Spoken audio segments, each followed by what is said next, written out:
Ladies and gentlemen, rock rebels, misfits, and souls ready to ignite the stage of life. Tonight we stand on the edge of something big, something raw. And this is the moment we don't just listen, we feel.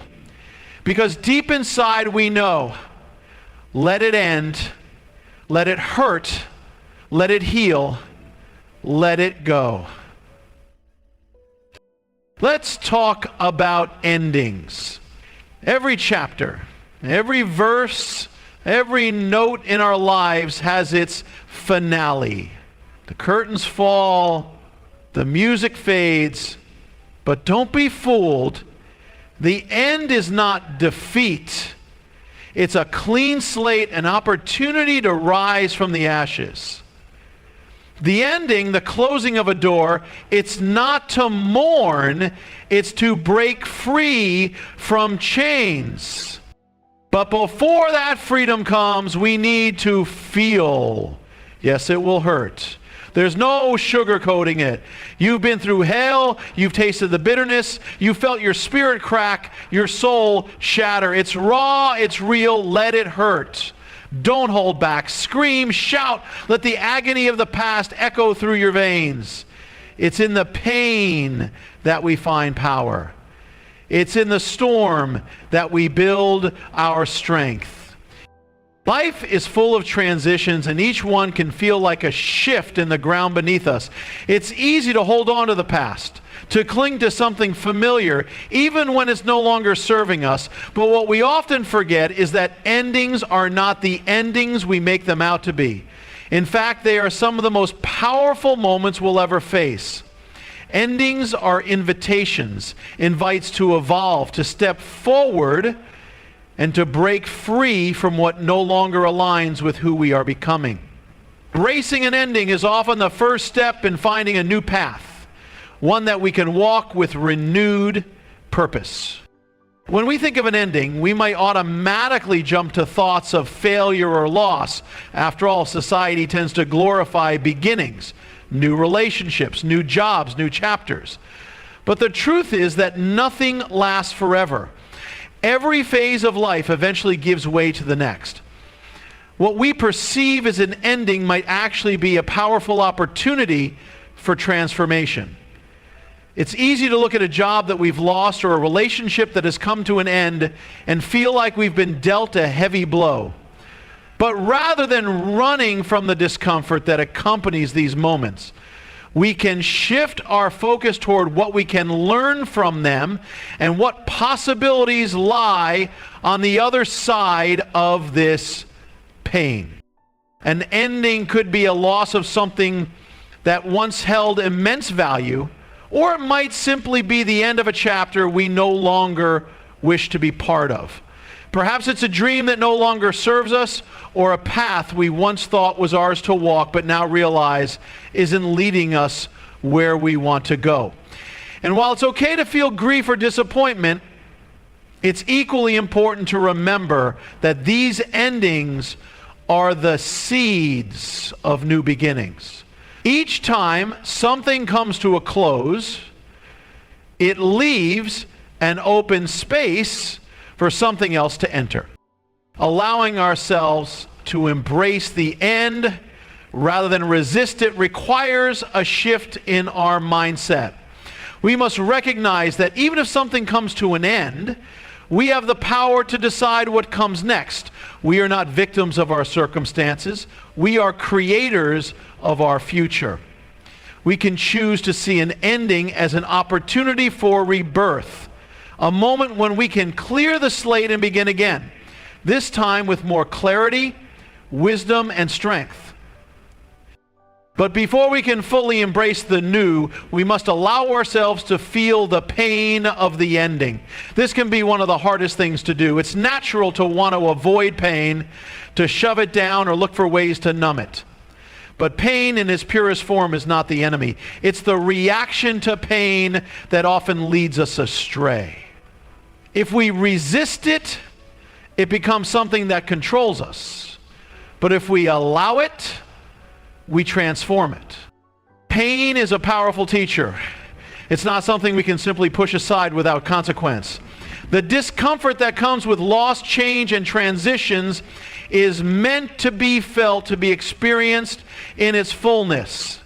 In the rush to move forward, we often try to skip this step.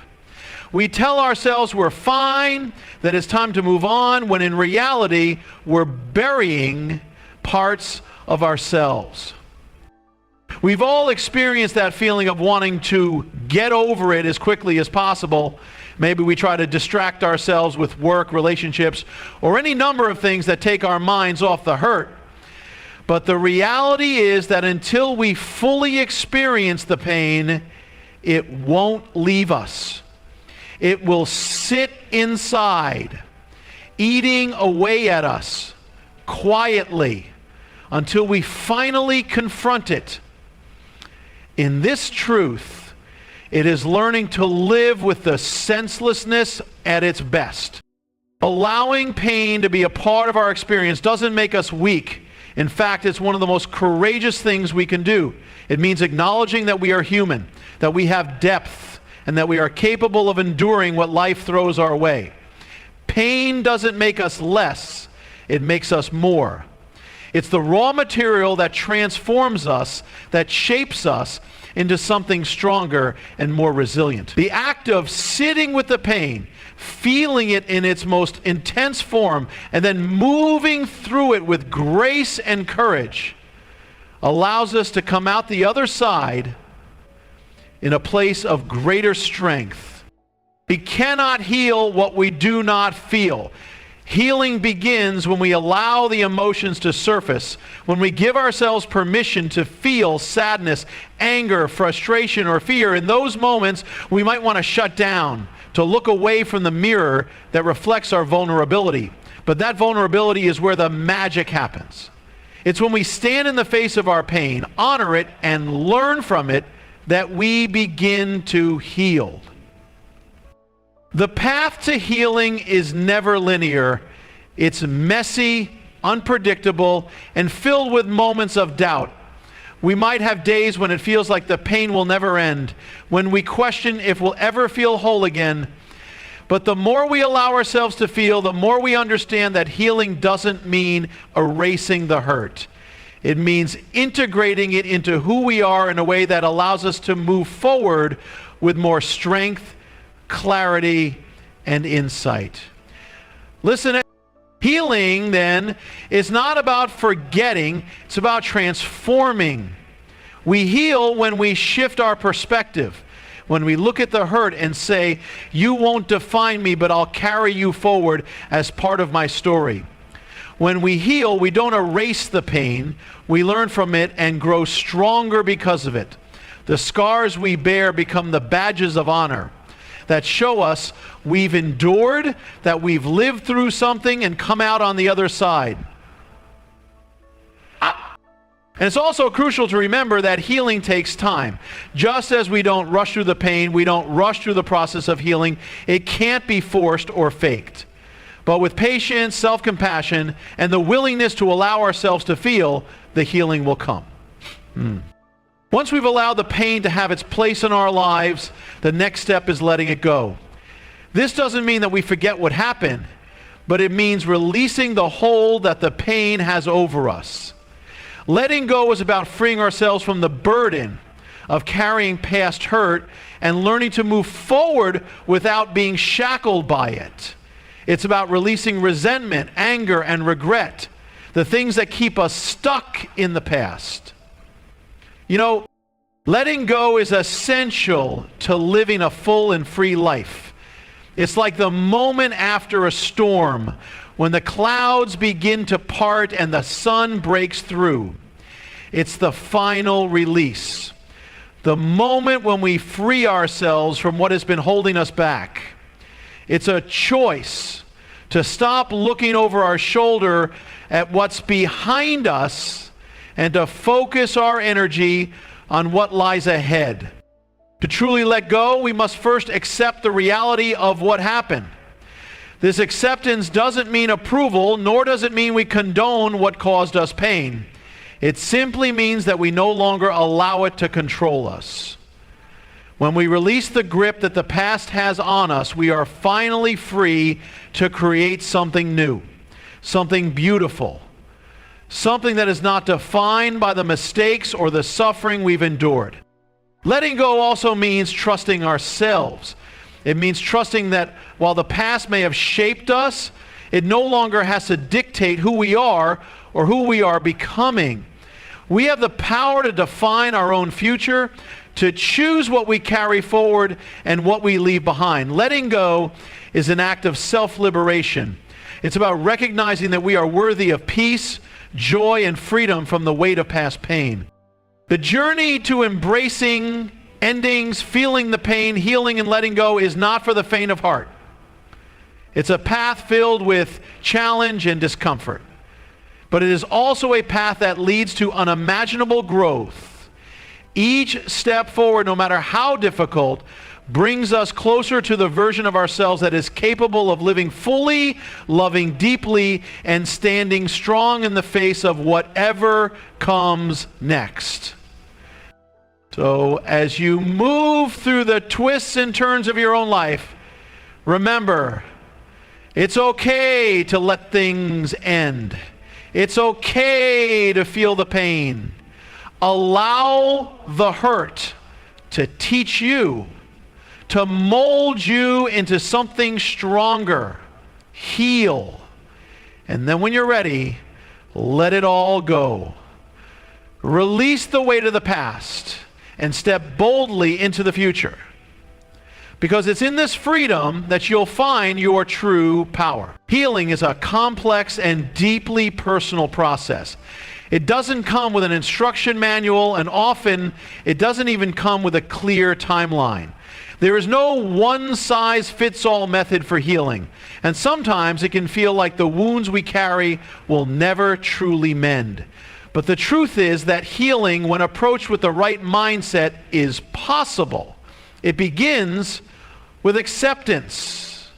It starts when we stop denying the reality of what we've been through, stop pretending that the scars don't exist, and instead face our pain head on with compassion. This is where healing starts, not in avoidance or resistance, but in embracing the fullness of what we've experienced. Acceptance is often one of the hardest steps in the healing process. We don't want to accept the things that have hurt us, the things that have left us scarred or broken. The instinctive reaction is to run from them, to push them aside, or to pretend they don't matter. But the key to healing is not in escaping the pain, it's in accepting it as part of who we are, without letting it define us. Acceptance doesn't mean approval. It doesn't mean that we have to like what happened or that we think it was fair. It simply means that we stop fighting the reality of what is and instead choose to acknowledge it with kindness and understanding. When we accept our pain, we allow ourselves to be vulnerable. Vulnerability, despite the stigma that often surrounds it, is not a weakness. It is a sign of strength. It takes courage to look at our scars and say, this is me. I have been hurt, but I will not let that hurt define the rest of my life. Acceptance is a quiet act of rebellion against the pressure to pretend that everything is fine when it isn't.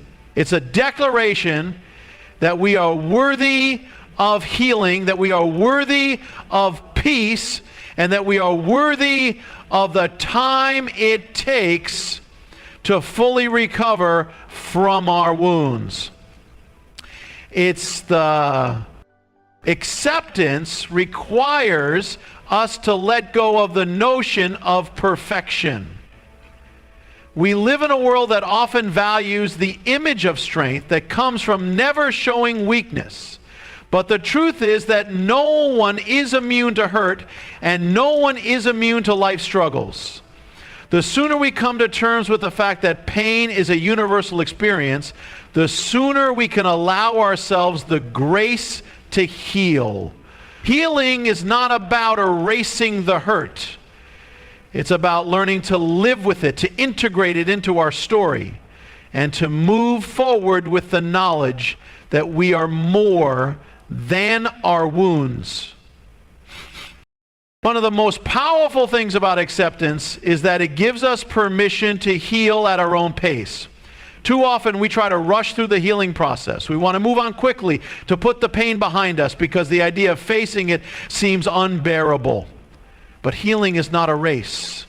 It takes time, patience, and a deep well of compassion for ourselves.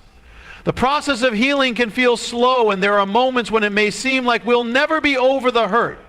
But the truth is that healing doesn't mean forgetting or erasing the past. It means making peace with it.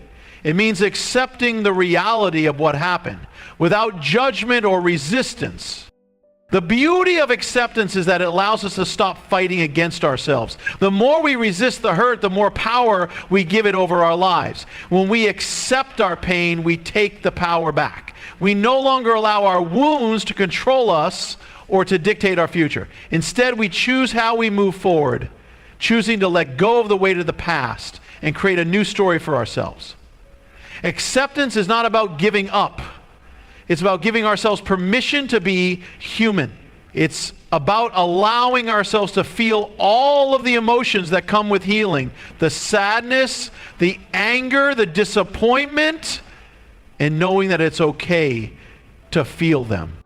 Once we've embraced acceptance, the next crucial step is letting go of the past. Letting go is often the hardest part of healing. After all, we've been carrying the weight of the past for so long that it becomes familiar. The pain may have become part of our identity, and the thought of releasing it can feel terrifying. But in order to fully heal, we must let go. End quote. We must release the grip that the past has on us and give ourselves the freedom to move forward without being constantly pulled back to what we've lost or what we wish had been different. Letting go is not about forgetting the past. It's not about erasing the memories or pretending that what happened didn't matter. Instead, it's about choosing to stop allowing the past to control our present and our future. It's about accepting that while the past has shaped us, it doesn't have to dictate our lives moving forward. Letting go means freeing ourselves from the emotional chains that keep us anchored in what we can't change. It's about giving ourselves permission to step into the future with hope, with possibility, and with the knowledge that we are no longer defined by our past.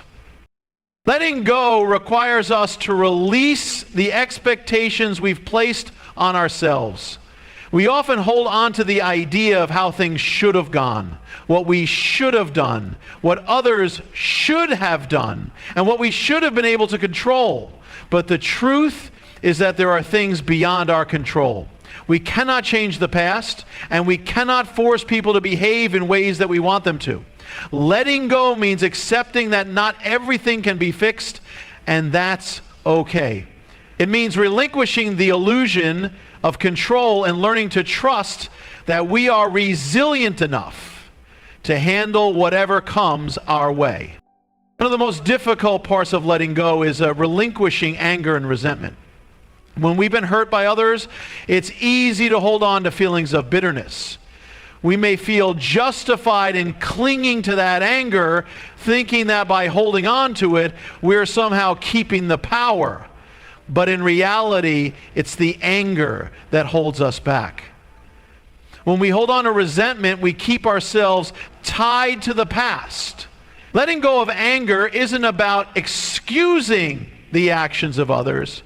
It's about freeing ourselves from the weight of carrying that anger around. It's about saying, I don't need to carry this burden anymore. I choose peace over revenge. I choose freedom over bitterness. Letting go also means releasing regret and guilt. We often replay the past in our minds, wishing we had made different choices, said different things, or taken different actions. But beating ourselves up over what we can't change doesn't serve us. Regret keeps us trapped in a loop of self-blame, and guilt keeps us tied to our mistakes. Letting go of these feelings doesn't mean that we forgive ourselves for everything. It means accepting that we did the best we could with the information we had at the time. It means acknowledging that we are human, and that part of being human is making mistakes, learning from them, and moving on. Finally, letting go is an act of trust. It's trusting that the future holds something better, that the next chapter will bring new opportunities for growth and joy. Letting go is stepping into the unknown, knowing that while the past was difficult, there is still beauty to be found ahead. It's about believing that even though the road has been painful, it has also prepared us for what's to come. It's about trusting that we are stronger now because of the struggles we've endured. Healing through acceptance and letting go of the past is not an easy journey, but it is one that leads to freedom. It is a journey that requires patience, vulnerability, and a willingness to face the hard truths.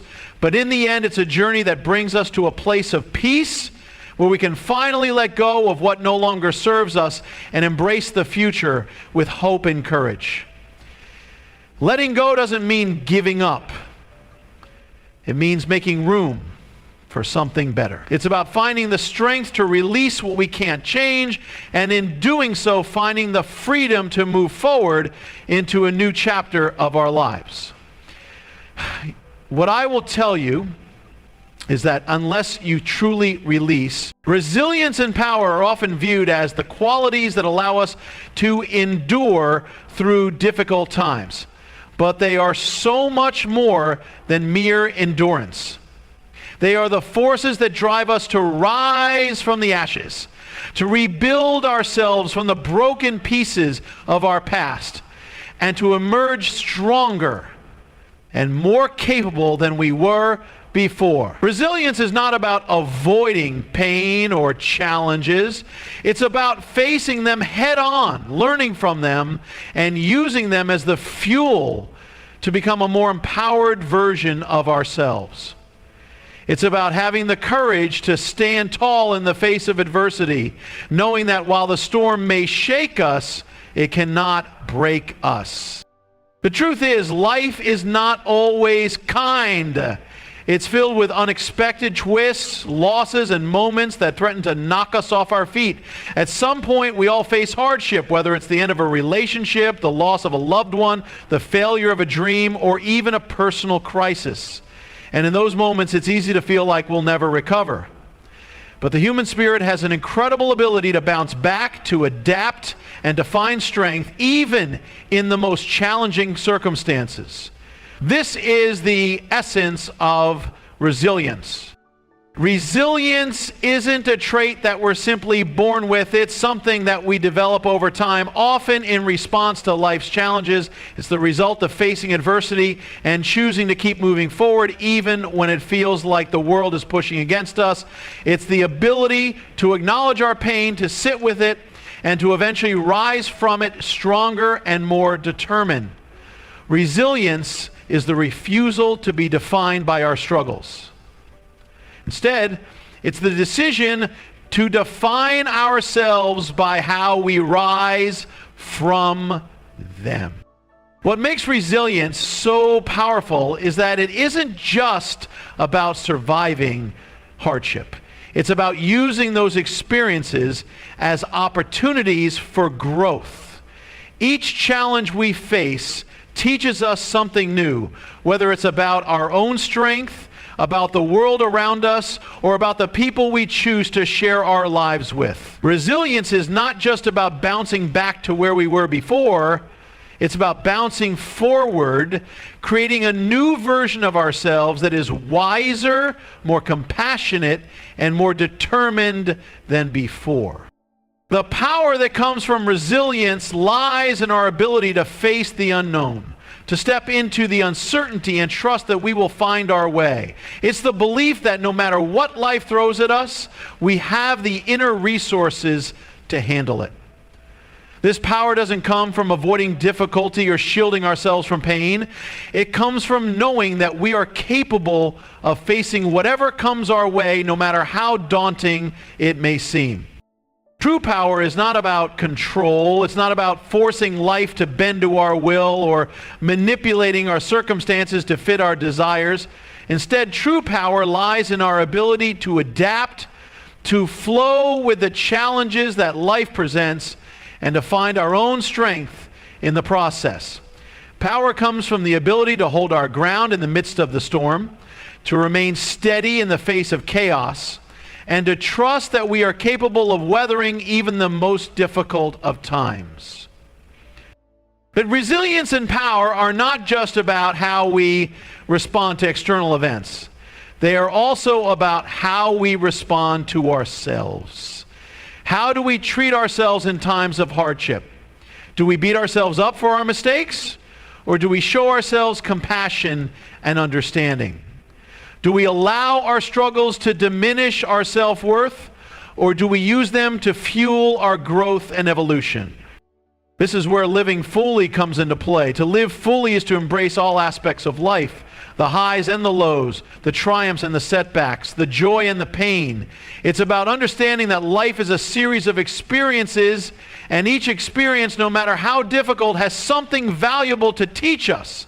To live fully is to accept that pain and struggle are part of the journey, but that they do not define the entire journey. It's about being open to all of the possibilities that life offers, and not allowing fear or past hurt to hold us back from stepping into new experiences, new relationships, and new opportunities. As I passed up to a sermon a few weeks ago, living fully means being present in every moment, even when those moments are difficult. It means embracing the discomfort that comes with growth, knowing that it's only through facing challenges head-on that we become the people we are meant to be. It's easy to shy away from discomfort, to retreat into our comfort zones. But real growth happens outside of those zones. True power and resilience come from pushing ourselves beyond what feels easy and familiar, from stepping into the unknown with the understanding that we are capable of handling whatever comes our way. Living fully also means embracing vulnerability. So often we associate vulnerability with weakness, with exposing ourselves to hurt or rejection, but in reality, vulnerability is the greatest form of strength. It takes incredible courage to be vulnerable, to show up as our authentic selves, and to open ourselves up to the possibility of disappointment or failure. But it's in those vulnerable moments that we learn the most about ourselves and the world around us. It's when we allow ourselves to be vulnerable that we discover our own power, because vulnerability is what connects us to others and to our own deepest truths. To live fully is to let go of the need for perfection. It's about accepting that we are flawed, that we make mistakes, and that we will never have everything figured out. But it's also about recognizing that these imperfections are what make us human, and they are what allow us to connect with others on a deeper level.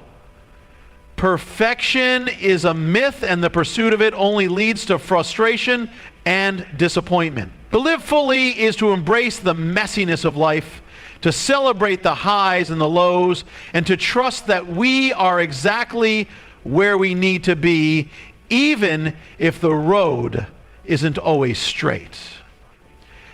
I then said, resilience and power are deeply intertwined with the concept of living fully. To live fully means to be resilient in the face of life's challenges.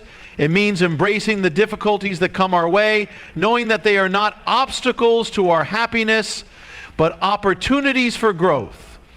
Living fully requires us to tap into our inner power, to trust in our ability to navigate life's ups and downs, and to keep moving forward, even when things feel uncertain or difficult. The essence of living fully is about being true to ourselves and to our own unique journey.